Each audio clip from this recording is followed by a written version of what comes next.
rain. So it rained basically all night last night, and I think it's going to rain most of the day today. So we are going to do some inside work. I'm going to start some seeds. I'll take you guys along with me as I do that. And the goats and cows, I think, are going to stay in the barn today just because I don't want to deal with them having to come in and out as it rains and stuff. So we're going to put some new bedding in their stalls, get them fed, and get everybody situated for the day. And then we'll head in, do some inside chores. We need to make some phone calls today. The old office work as usual. So we're going to do that, head in and get some seeds started, and yeah, hopefully have a productive day regardless of the rain.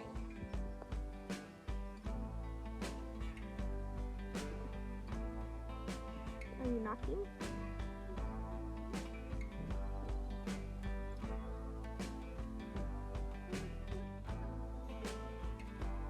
Finger. Good morning, Oki. Good morning. He loves you, doesn't he?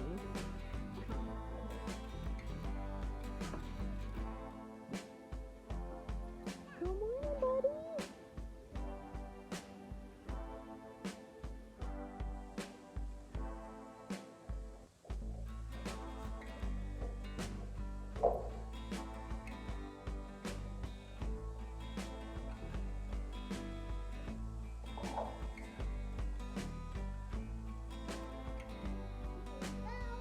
You're gonna need to pack them.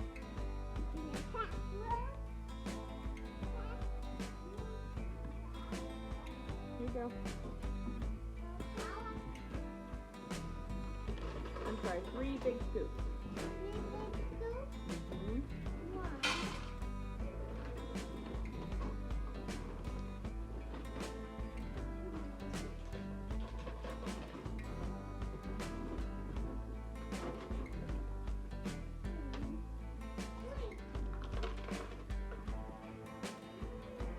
Down to come. Go put it in the stall. Go put it in the stall. Just go. So I actually just looked at the radar, and it looks like we've got a couple of clear hours, well, a couple of rain-free hours. It's not clear, it's a little overcast, but we've got a few clear non-rain hours coming up. So I think I'm going to go ahead and put everybody out for a little while. It's actually really nice outside. It's probably 55 or 60 degrees, so it's not cold at all. So I'm going to go ahead and put them out for a little while just because I hate having them locked up all day. We've got lots of grass they need to eat. So I'm going to put them out, and then when it starts raining a little bit later this afternoon, in an hour or two, I'll come in and bring them in. But for now, they're going to go out in the pasture.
I just wanted to take a minute and just kind of, I don't even know, chime in.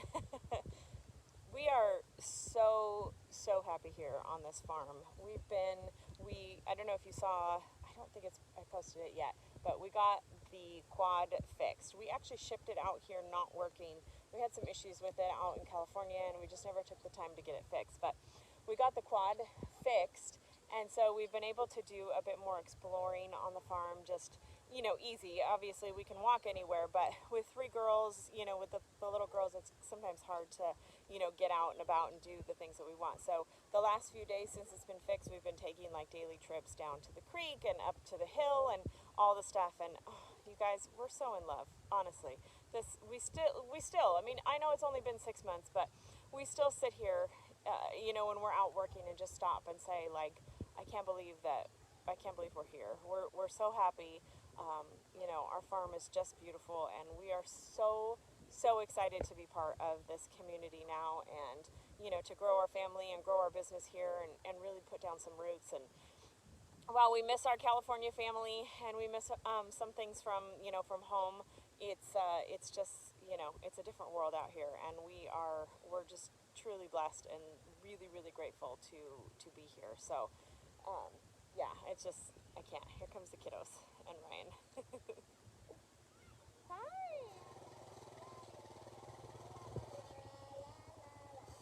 Ella, are you driving? Are you driving? Are you driving?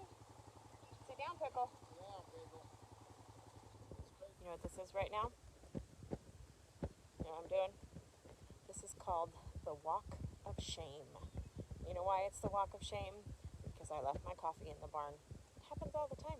Well, not all the time. It happens sometimes, but it kind of sucks. Get all the way up to the house, get your shoes off, start to take the baby off, and realize my coffee's in the barn.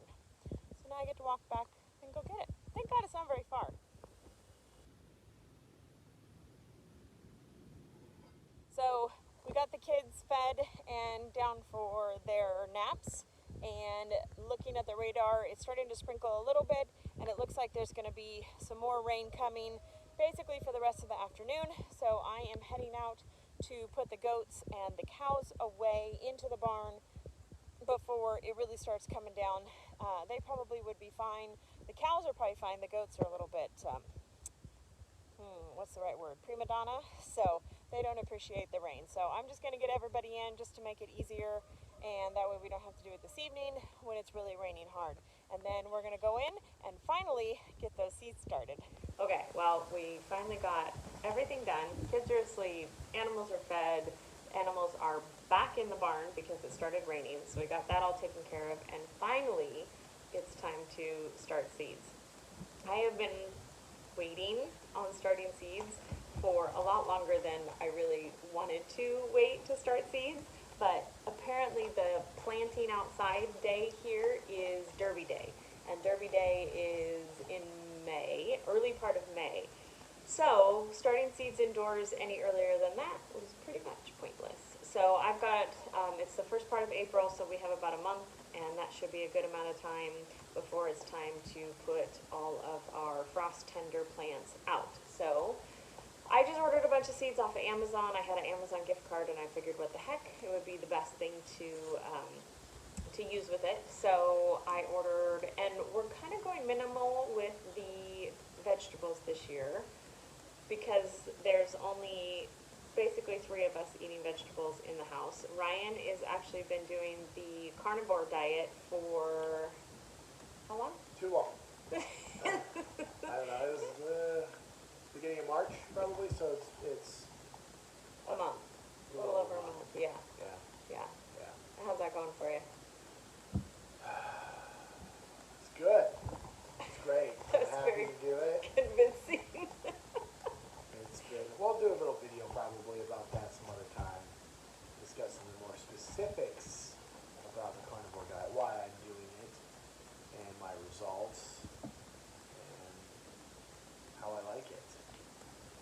But high level, I think it's been, I would say, a success, besides the mental hurdles that are required.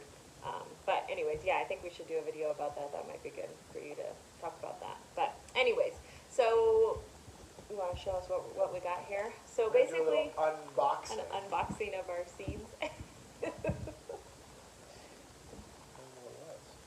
So basically, I got enough stuff to make salsa because that's a big use for us, and to make tomato sauce because the kids like tomato sauce. So I got, this is a Mr. Stripey. And these ones don't have pictures on them. I don't know why. These are burpee seeds. So I got these. These are really cool. These are like a orangey with yellow and red stripes. I love these. San Marzano. These are an heirloom paste tomato. So these are really good for the salsa and sauces. I got some. No, we're mixing it up. I got some California Wonder bell pepper. So I first started growing these when we had our CSA. If you're new here, you may not know, but we had a 5-acre, 100-member CSA out in California before we moved here to Kentucky. Just the two of us before we transitioned over into the meat. So a lot of these tomatoes and vegetables are ones that we used to grow when we had the CSA, and the ones that we know did really well and we also really enjoyed. And I love the California Wonder. They're really yummy and they grow really well. At least they grow really well for me there. So hopefully I'll have the same results here. So California Wonder, and these ones are cool because you can plant them, or I'm sorry, you can harvest them when they're green for green bell peppers, or you can harvest them when leave them on the vine and they get red. So you have kind of the option. So California Wonder bell pepper. Jalapenos, or as my kids used to call them, jalapenos.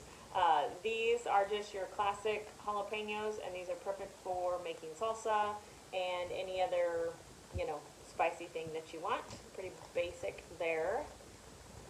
Thank you, Vanna. Cherry tomatoes, also pretty basic. And these are seeds of change. So this one, and this one, these are all seeds of change.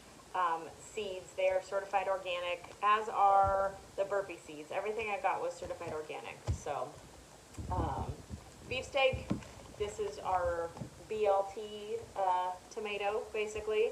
It's nice, big, round, sandwich size tomatoes. So I do like that one. And some Genovese basil. This one also we used to grow out for our CSA members, and this one was very prolific. I love the basil plants that we used to get off of here. And what was really neat is even if we didn't catch these in time and they went to seed, the bees absolutely love the basil flowers. So yeah, so that's what we're going to be starting today. It's always so different to go from like how we used to grow for the CSA to just growing for us.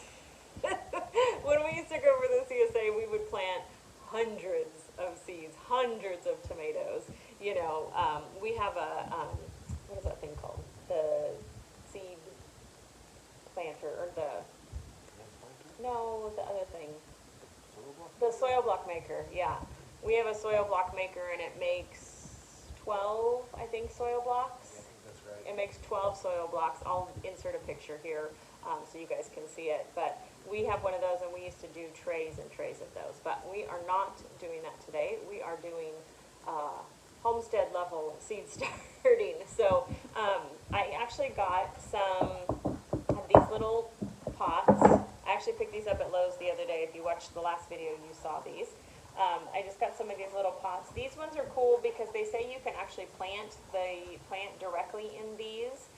And you can. What I would typically do if I'm going to plant seeds in these, or if I'm going to plant the plant, I actually would tear the bottom out just to give the roots a little bit more, a more easy time of getting out of the pot. That's like a pro level tip right there. Pro level. But these, they're easily, you can tear them apart, so they're nice to plant in, and they're pretty convenient. So I got some of those, and another one of my favorite things to plant in is your classic Dixie cup. So these are, I think these were 99 cents at Walmart, no joke. I got a whole big bag of them.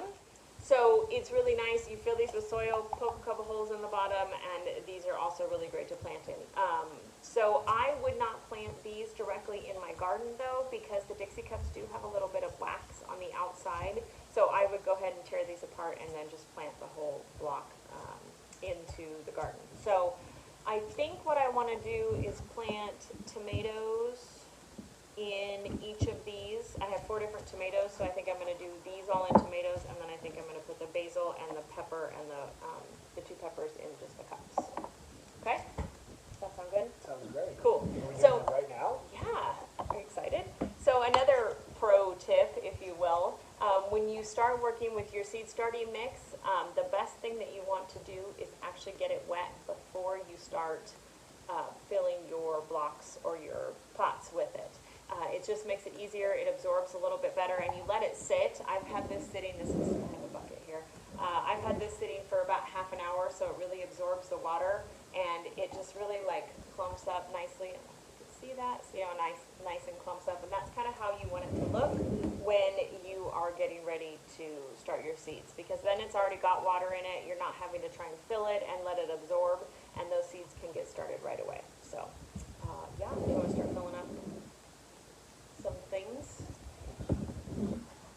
You know what? Put that over on your side. A little art project, or a science project. Well, it's perfect today because it's like a rainy day. This is like rainy day schedule at school when you did like inside projects.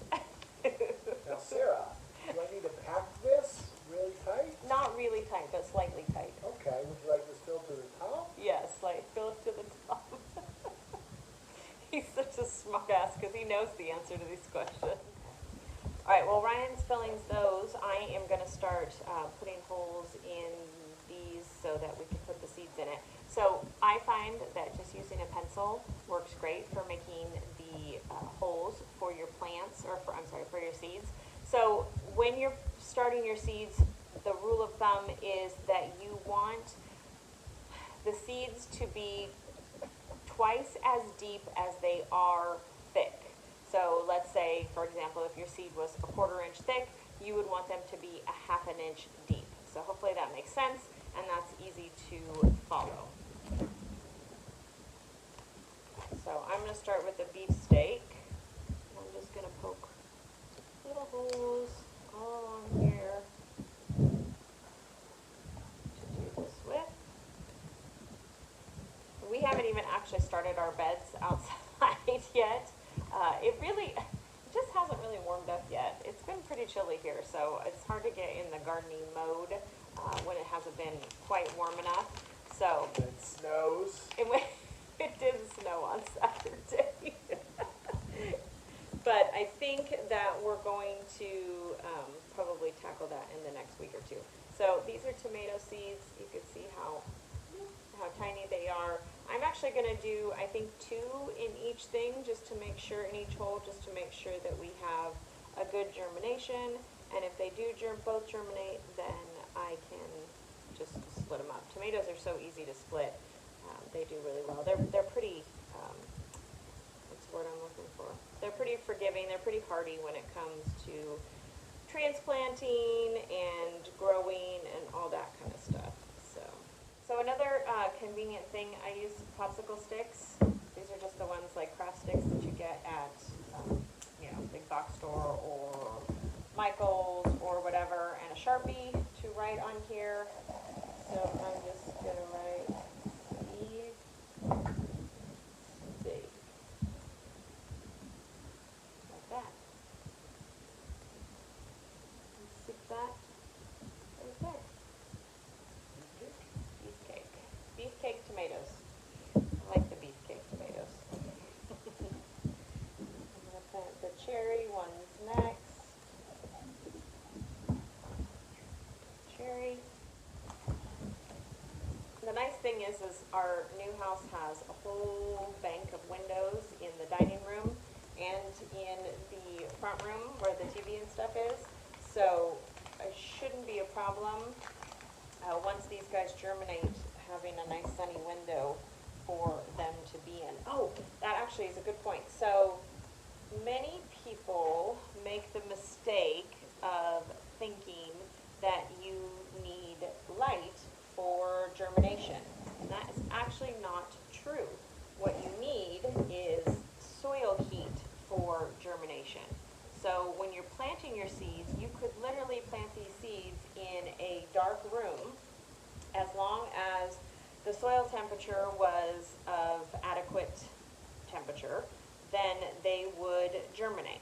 So what I will do with these actually is put them, they're going to go in our extra bathroom, and I am going to put a heat lamp underneath them to get the soil temperature where it needs to be. Normally I would do these in a greenhouse and use our heat mats and stuff, but we haven't put the greenhouse up yet, so if we ever do it.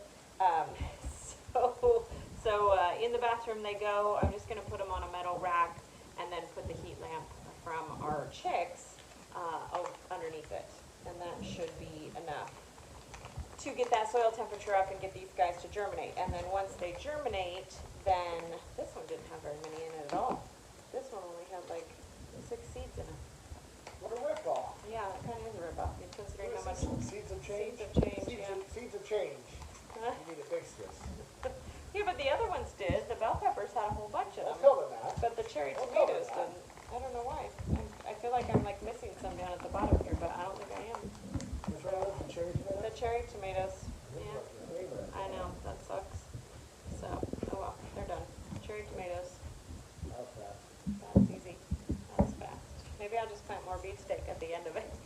More beefcake. More beefcake tomatoes. Actually, I'll probably plant more of the Mr. Stripey because that's my favorite. All right, last up are the paste tomatoes, and I'm actually doing more of these than any of the others because I obviously want more paste tomatoes than most of the others because it takes a lot to make sauce and salsa and stuff with these because you really cook them down a whole bunch. So I think we're doing, how many did we end up with? For the San Marizanos? Yeah. 18 Dixie cups. 18 Dixie cups. All right, y'all, we've got these done, and we're going to go put these under, on top of the heat mat or the heat light in the bathroom because who doesn't have their plants in the bathroom? Pretty sure that every gardener has had at one time seeds started in their bathroom. I think it's a thing. But you've never had, you're not a gardener. Are you a gardener? No, I'm not. Yeah. I don't know, that'd be too fun. Like, yeah, give me some of those tomatoes that you started in the bathroom. I bet you. Okay, if you have started seeds in your bathroom, please comment below and prove me right because I can guarantee you that most people, actually, one of the YouTube channels that I watch, the Holler Homestead, and they're like, they got a lot of followers, so they're serious about what they do. They have seeds in their bathroom. I wonder if do their followers know that they have Yes, because they video them all the time, so maybe they'll see this video. That'd be cool. I doubt it. We're not that big time. Anyways, the seeds are going in the bathroom because that's what we do. You know what else is in the bathroom? a toilet and a sink. That we don't use. The incubator is in the bathroom.